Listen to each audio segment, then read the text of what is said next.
Hello guys, good evening all of you. कैसे हैं आप सब? उम्मीद है अच्छे ही होंगे और उम्मीद है प्रैक्टिस भी कर ही रहे होंगे, क्योंकि बीच में सिर्फ 4-5 दिन ही बचे हैं आपके एग्ज़ाम होने में। और अब तो पूरा फोकस एग्ज़ाम पर ही होना चाहिए। जो कोई कुछ अदर भी काम कर रहा है उसको एक तरफ कर दो 2-4 दिन के लिए। अगर आपको मेरिट में आना है या मेरिट कॉलेज आपको चाहिए तो उसके लिए आपको मेहनत करनी होगी। यहाँ का इसका कॉम्पिटिशन भी थोड़ा हाई होता है, ऐसा नहीं कि ऐसे ही नंबर आ जाते हैं। तो चलिए, हम भी लगातार आपके लिए बने हुए हैं और कोशिश कर रहे हैं कि ताकि ज़्यादा से ज़्यादा आप लोगों की हेल्प हो। तो चलिए ठीक है, चलते हैं। क्वेश्चन नंबर 51 तक हमने पार्ट 1 में कर लिया था और ये क्वेश्चन नंबर 52 से हम आज शुरू कर रहे हैं, जो पार्ट 2 है 2024 का।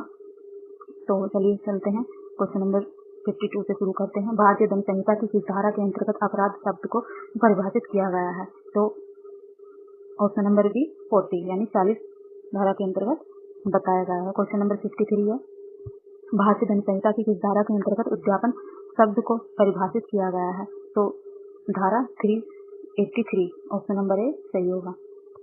क्वेश्चन नंबर 44 है, भारतीय दंड संहिता के अंतर्गत डकैती में घातक आयुध उपयोग करने पर न्यूनतम कितना कारावास निहित है? तो 7 साल। B 7 year option number B इसका सही होगा। क्वेश्चन नंबर 55 है, which section of Indian penal code defines cruelty? तो कौन सा जो सेक्शन है वो क्रूएल्टी को डिफाइन करता है? सेक्शन 498A यानी 498 क्या? ऑप्शन नंबर डी इसका सही होगा। क्वेश्चन नंबर 56 है, शरीर की प्राइवेट प्रतिरक्षा का मृत्यु पारित करने तक जाता है। मृत्यु की आशंका हो, घोरुपति की आशंका हो, बलात्कार करने का आशय हो। ऑप्शन नंबर डी इसका सही है, उपरोक्त सभी, all the above. Question number 57 है, in which section of Indian penal code the word good faith has not been used? Section 90। Question option number A इसका सही होगा, धारा 90। क्वेश्चन नंबर 58 है, under which section of the Indian penal code committing theft of a computer from a shop is punishable? तो धारा है 380, section है 380। Question number 59 है,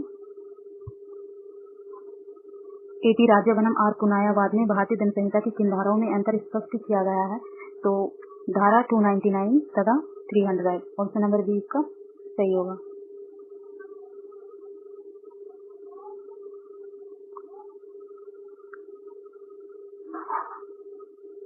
क्वेश्चन नंबर 60 पे हम आ गए हैं। क्वेश्चन नंबर 60 देखते हैं क्या कहता है। किस वाद में न्यायालय ने सामान्य आश्रय में अंतर स्पष्ट किया है? तो महबूब शाह बनाम सम्राट, महबूब शाह बनाम किन अंतर है? ऑप्शन नंबर बी इसका सही आंसर होगा। क्वेश्चन नंबर 61 है, भारतीय दंड संहिता की धारा 351 के अंतर्गत हमला कारित किया जा सकता है तो भाव भंगिमा या कोई तैयारी? ऑप्शन नंबर डी इसका सही होगा। देखिए, हमें ऐसा लगता है कि जैसे कई क्वेश्चन मुझे भी लगे थे अपने टाइम पे कि ये जो है सीसीएस ने जो की दी है उसके हिसाब से या हमारे हिसाब से जो हमने बुक में पढ़ा है तो वो गलत है, लेकिन हमें तो क्वेश्चन वही मानने होते हैं ना जो सीसीएस अपनी ऑफिशियल की में देती है, तो इसलिए करेक्ट भी वो ही माने जाएंगे। तो इसलिए अपने डाउट को एक तरफ रखें और जो सीसीएस सही मानती है वो ही सही है। तो क्वेश्चन नंबर 62 है, किसने अपकृत्य विधि को निम्नवत रूप से परिभाषित किया है? अपकृत्य दायित्व विधि द्वारा प्राथमिक रूप से निर्धारित किए गए कर्तव्य भंग से उत्पन्न होता है। यह दायित्व सामान्यतः व्यक्ति से पिछड़ी होता है। इसके भंग का उपचार एक निर्धारित नुकसान के लिए कार्य द्वारा किया जाता है। तो ये देखिए की में तो आंसर दे रखा है लॉर्ड डेनिंग, जबकि इसका सही आंसर विनफील्ड है। तो विनफील्ड की ये डेफिनेशन है, निम्नलिखित में से कौन सा बिना क्षति के हानि का रूप नहीं है? नीचे दिए गए कूटों से सही उत्तर को चुने। तो न्यायालय की अवमानना की क्षतिपूर्ति के लिए कार्यवाही करने का कोई अधिकार नहीं है। ऑप्शन नंबर ए इसका सही है।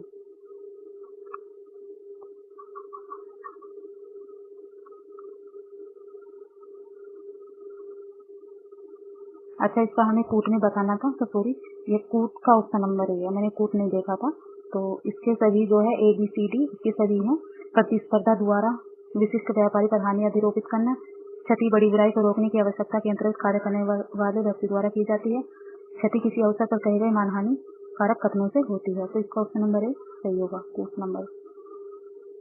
क्वेश्चन नंबर 64 है, तथ्य प्रतिवादी वादी का मकान मालिक था और उसी इमारत में उससे ऊपर वाले तल पर रहता था। कुछ चूहों ने प्रतिवादी द्वारा अपने वादी दोनों हितों के लिए अनुरक्षित वर्षा जल बॉक्स का नुकसान पहुंचा दिया और पानी वादी के सामान के नीचे पहुंच गया, जिससे उसका नुकसान हो गया। कठोर दायित्व के सिद्धांत के अपवाद के मद्देनजर उपरोक्त तथ्यों के आधार पर क्या कार्यवाही की जा सकती है? तो ऑप्शन नंबर सी इसका सही है। कार्यवाही नहीं बनती क्योंकि यह कार्य किसी व्यक्ति द्वारा नहीं किया गया है। No action lie because it is not an act of stranger. Question number 65 है, अकृत्य के संबंध में कार्यवाही की जाने के लिए वादी को साबित करना पड़ता है विधिक अधिकार का उल्लंघन जो उसमें निहित नहीं था। ऑप्शन नंबर बी इसका सही आंसर है।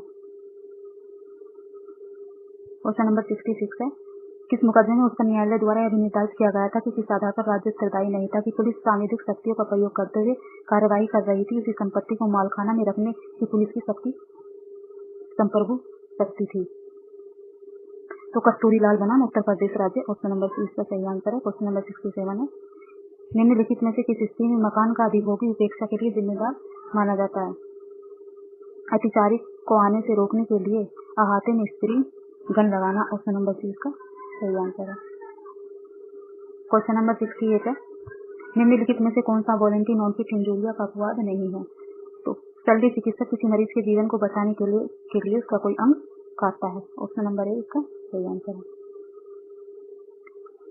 वैसे इसका जो है आंसर वो डी होना चाहिए। किसी धार्मिक समारोह में नंगी तलवारों से लड़ते हुए चोट लगती है, लेकिन जैसे कि सीसीएस ने ए को ही सही माना है तो हम तो ए को ही सही मानना पड़ेगा कि ठीक है। वैसे इसका ऑप्शन नंबर बी मुझको सही लग रहा है। क्वेश्चन नंबर 69 है, निम्नलिखित में से कौन सा तथ्य संयुक्त दायित्व के सिद्धांत के अंतर्गत शामिल नहीं है?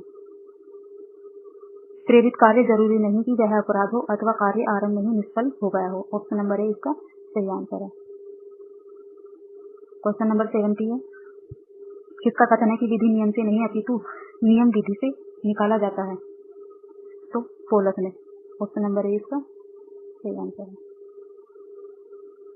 क्वेश्चन नंबर 71 है, एकमात्र अधिकार जो मनुष्य का हो सकता है वह सदैव अपने कर्तव्यों को करने का है, कहा है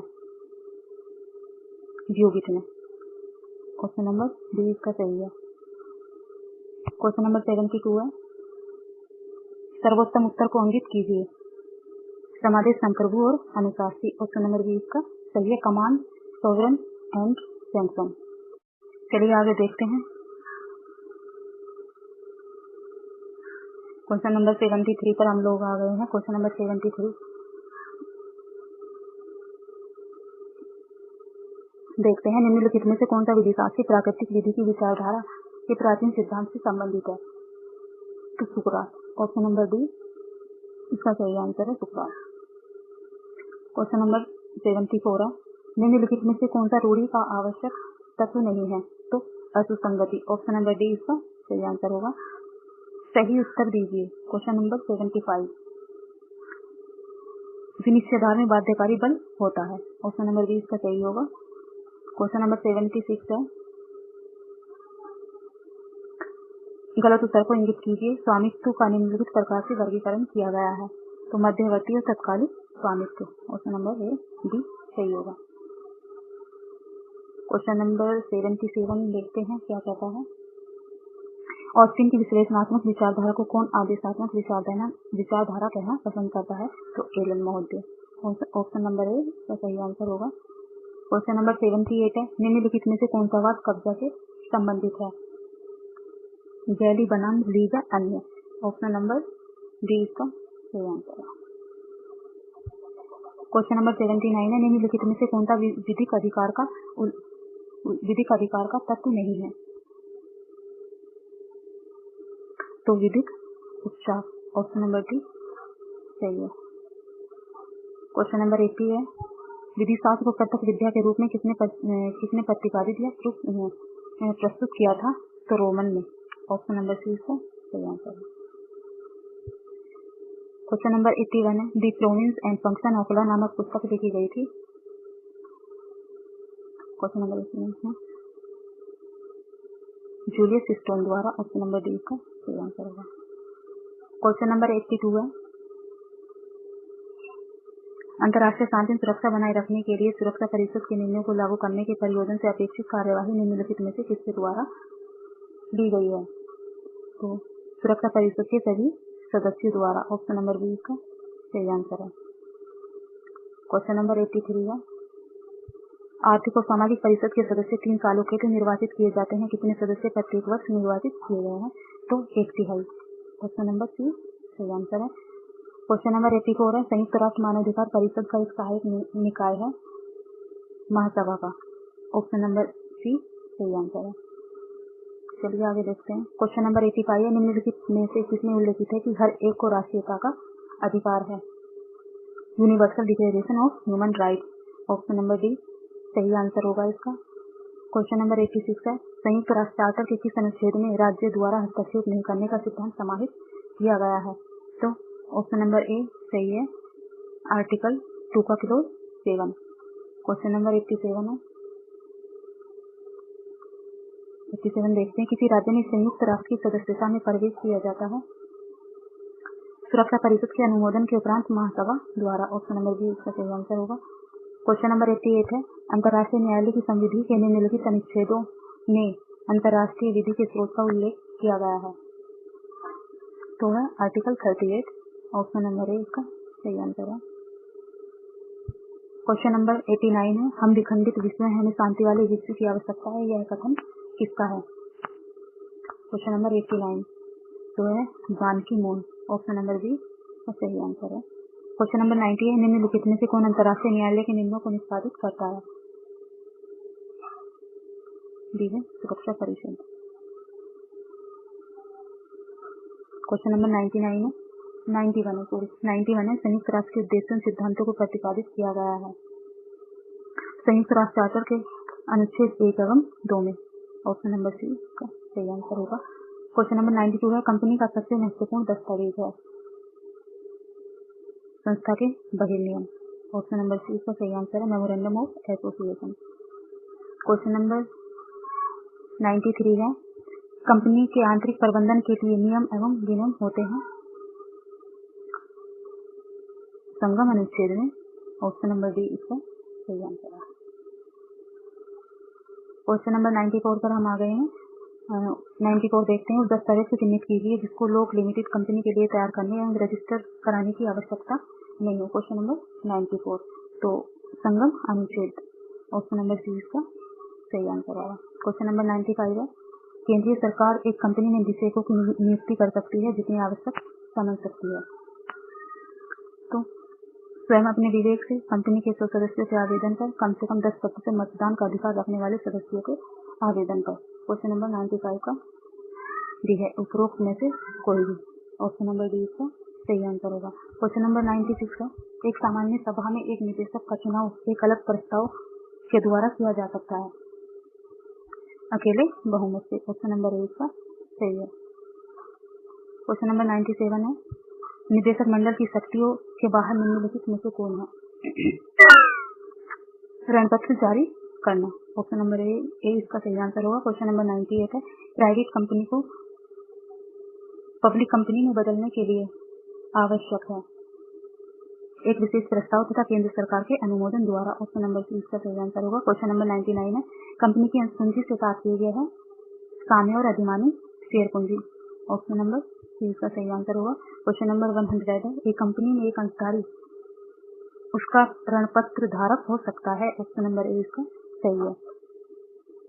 तो चलिए पार्ट 2 भी आज हमने कंप्लीट कर लिया है और बाकी जो रह गए हैं उनको भी हम जल्द से जल्द लेकर आएंगे। बस आप प्रैक्टिस करते रहिएगा। आपसे ही यही निवेदन मैं बार बार करती हूँ कि आप बस प्रैक्टिस करते रहिए और बाकी जो आपने तैयारी जहाँ से भी की है, जिस भी बुक से की है, किसी गाइड से की है या फिर नोट से की है, उसको भी अपने प्रॉपर पढ़ते रहिए, अच्छे से पढ़ते रहिए और इनको भी सोल्व करते रहिए, क्योंकि तब तक पढ़ा बेकार ही समझा जाता है या बेकार ही होता है खुद मेरे एक्सपीरियंस से, जब तक हम प्रैक्टिस नहीं करते हैं। तो ये प्रैक्टिस आप जरूर करते रहिए और हमारे चैनल को सब्सक्राइब और शेयर और लाइक और कमेंट भी करते रहिए हौसला अफजाई के लिए। चलिए ठीक है, थैंक यू, बाय बाय।